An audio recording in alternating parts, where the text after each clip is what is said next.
Last episode, we talked about gas prices increasing and the ripple effect that it causes in our budgets and our everyday lives. But tonight, I need to go even deeper because there's something happening right now that most people aren't talking about. And if you're not paying attention, it will catch you off guard.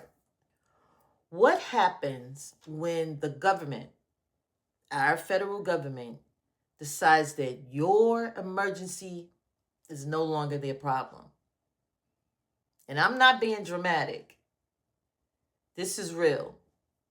And it's in real time. Because that shift is already happening. And if your family, your block, your church, your mosque, your community doesn't have a plan, you won't be ready. You won't be secure. This is what this preparedness has been about all along, preparing for times like this moment. I want to talk about community level preparedness in the age of federal cutbacks. Let's get into it. Let me give you some context real quick, because this isn't me supposing. It's not theory. This is policy. Back in March of 2025,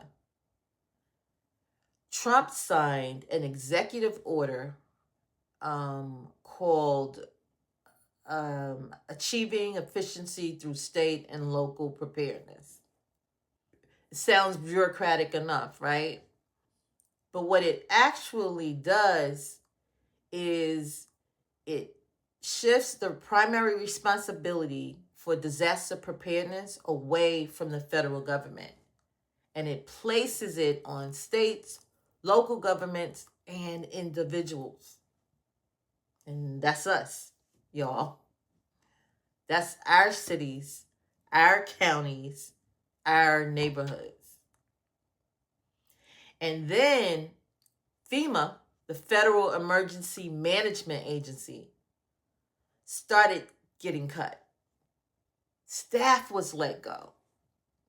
There was a $3.6 billion resilience program that got suspended. Emergency management grants to states got frozen or delayed. Some states were told they had 1 year to spend federal preparedness funds instead of 3. Here's what that means in real time. Emergency managers can't plan. They can't hire. They can't train.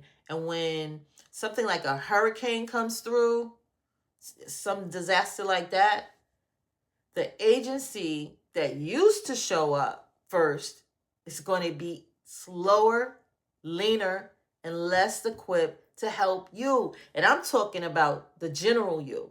Now, the Black community, we're already non-void. And here's the part that really gets me. Communities that have fewer resources, they're the ones that's going to feel it the hardest. Always have. So the question is not, is this happening? It is. The question is, what do we do about it? Now, I want to talk about what preparedness actually looks like. To be quite frank, this isn't new to us. Not to us. Our community, immigrant communities, we have always had to build our own safety nets. We have always had to look left and right before we looked to government, to Washington, D.C. The tradition of mutual aid, of showing up for each other, that is preparedness. We just haven't always necessarily called it preparedness. But having each other's back, looking out for each other, looking out for our neighbors. So Let me break down what this whole community level preparedness actually looks like in practice, or should look like. Number one, know your neighbors. Do you know who lives next door to you? Do you know if the elderly woman across the street has medication she needs refrigerated? Um, do you know if your neighbor has a generator? In a power outage, in a flood, in any crises, your neighbors are your first responders, not 911. Who was that? Flavor Flav? We remember what he said, right? About 911. It still holds true today. Number two, we need to build your block network. So talk to your mosque, your church, your HOA, your neighborhood, your Facebook group, whatever it is. Start a communications chain. Who knows first aid? Who speaks multiple languages? Map your community's assets before you need them. Number three, stock up now. I've said this, you hear me say this all the time. Stock up now. We talked about gas prices last episode, and rising prices are part of why you need to keep supplies on hand. At a minimum, FEMA used to recommend a 72-hour kit. I recommend you think bigger. Think 2 months minimum. Water, food, medications, flashlights, cash, important documents in a waterproof bag, or I'm electronic. I make sure I have a digital copy of everything that I might need. And you want to think about your specific household, your babies, any elderly family members, your pets, any disabled people or family members. What does your household actually need? You just got to sit down and contemplate that and plan it out. It's a what if kind of thing. Just ask the what if questions. Number 4, know your local emergency plan. Does your city or county have an emergency management office? Do you know where your evacuation routes are? Do you know where the nearest shelter is? Most people don't. Think about this.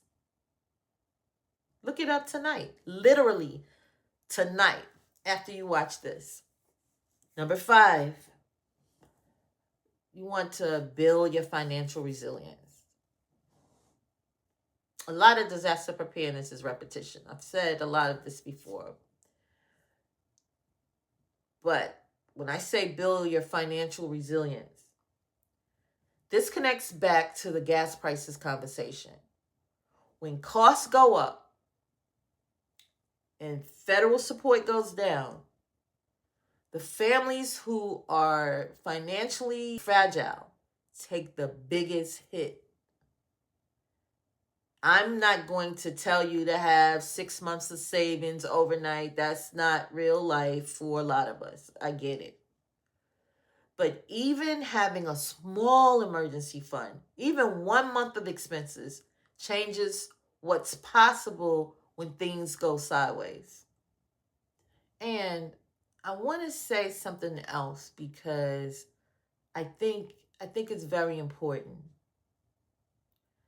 There's a concept in Islam called ta'awun,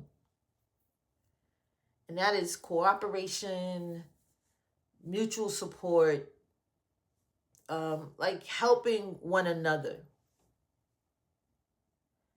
in righteousness.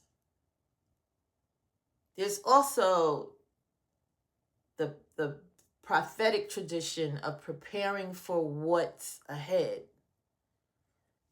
storing provisions, planning wisely, not leaving everything to chance or to someone else. In Black American tradition, we have the legacy of mutual aid societies. That's communities that built their own infrastructure when the system wasn't built for them. What we're talking about tonight is not doomsday prepping. It's living out the values we already claim to have. It's taking care of each other. It's looking out for each other. Preparedness is not just about having a kit close to the door or under your bed. It's about being the kind of neighbor, the kind of community, the kind of mosque member, the kind of family that doesn't have to wait to be rescued. So let me leave you with this. The federal government is changing what it's willing to do for us. They're actually saying it now. They're not hiding it.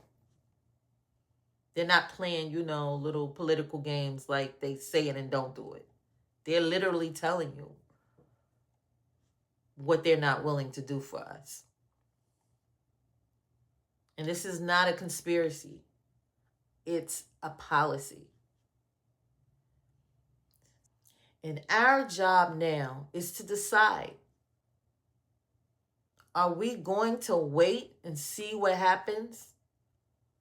Or are we going to do for self? Are we going to get ourselves ready? I choose ready. Always have. And I think you do too. I want you to do one thing, just one. Pick one of the 5 steps I talked about and do it this week. Just one. Know your neighbor. Know a neighbor. Start a list. Look at your local emergency plan. Whatever it is, do one thing. And then come back and tell me about it. Drop it in the comments or tag me. Let me know what you did. This is a community. And I'm hoping we are going to build our readiness together. Now, if this episode helped you, please share it. The more people who are prepared, the safer all of us are. It takes a village. So let's get ready. And remember, I'm not here to scare you. I'm here to prepare you. Peace.